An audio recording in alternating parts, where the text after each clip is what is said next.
Laittakaa nyt sentään nyt nopeasti. Haluan nyt mennä koneelle. Tehkää nyt jotain kahdestaan. Minä saan ratata koneella. Pitkät päivät. Hei kato, mä olisin kirjaa. Aata, saa kakka. Okei.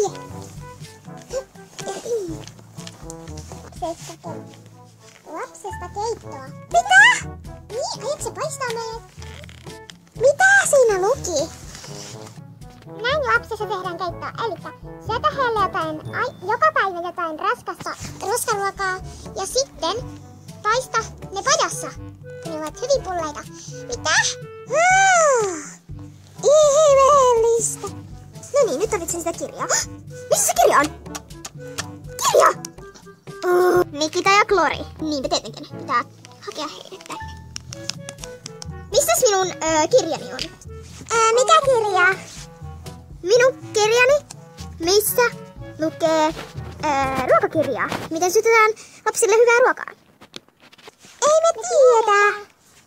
Ahaa. Olettekohan te piilotelleet tätä? Tai oletteko lukenut tästä mitään? Ei. Sepä hyvä. Minä menen tästä.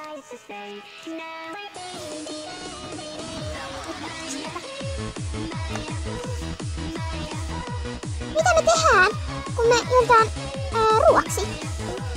En mä tiedä. Mä äidin niin peloissani. Kyllä minäkin. Mä pelkään, että mä kuolen. Ja minä en tiedä. Jos tuo äiti, siis meidän äiti haluaa syödä meidät,